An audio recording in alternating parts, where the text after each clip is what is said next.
नमस्कार दोस्तों एक कहावत है कि लालच बुरी बला है। कहते हैं कि ललचाना अच्छा नहीं होता।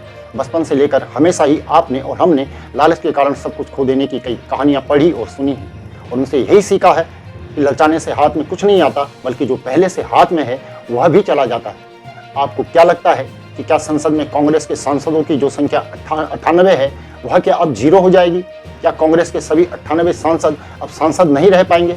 आप सोच रहे होंगे कि मैं सवाल क्यों कर रहा हूँ, लेकिन मैं आपको इस सवाल के पीछे की वजह भी बता रहा हूँ। अभी लोकसभा चुनाव को इतने ज़्यादा दिन नहीं हुए कि आपको यह याद नहीं होगा कि जब खूब खटाखट ठकाठक हुआ था। आपको जरूर याद होगा, राहुल गांधी रैलियों में यह दावा कर रहे थे, दावा ही नहीं बल्कि वादा कर रहे थे कि जैसे ही कांग्रेस की सरकार बनेगी हर महीने एक महिला के खाते में खटाखट ठकाठक ठकाठक 8,500 रुपये आने शुरू हो जाएंगे। उनकी सरकार तो नहीं बन पाई, लेकिन उनके इस वादे के चलते कांग्रेस के सांसदों की संख्या जरूर बढ़ गई। कांग्रेस के पास पहले जो 55 सांसद थे वह बढ़कर अब 98 जरूर हो गए हैं। लेकिन अब कहानी में एक नया ट्विस्ट आ गया है और वह है कांग्रेस के सांसदों की बढ़ी हुई संख्या को लेकर। संसद में पहुंचने वाले कांग्रेस के जो 98 सांसद हैं, क्या अब उनकी संख्या शून्य हो जाएगी?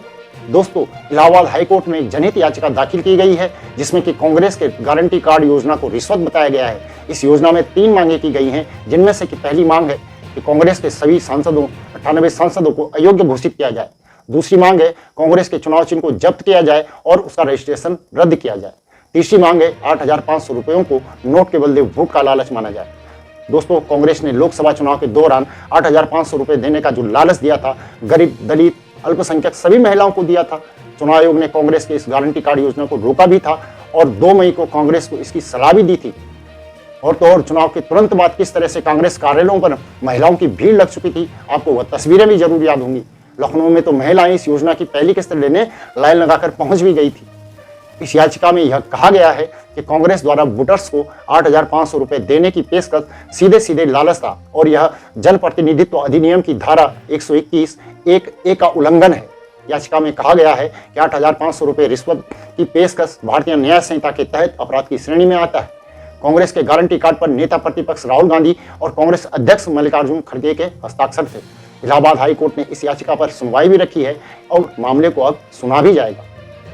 उनका मेनली डिमांड ये है कि जो पार्टियां इस तरह का गारंटी कार्ड स्कीम या जो प्रोमिसरी नोट्स के तरह के जो कार्ड्स हैं जो पर्सनल लेवल पे वोटर को दिए जाते हैं, तो these it is her submission that these come within the definition of bribery, जो कि प्रोहिबिटेड है under the Indian electoral law.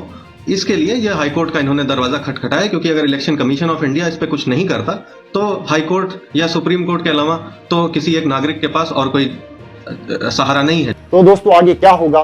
Congress के गारंटी कार्ड योजना को रिश्वत समझते हुए वोटर्स को लालच देकर नोट के बदले वोट लेना मानकर कांग्रेस के सांसदों की क्या सदस्यता रद्द हो जाएगी?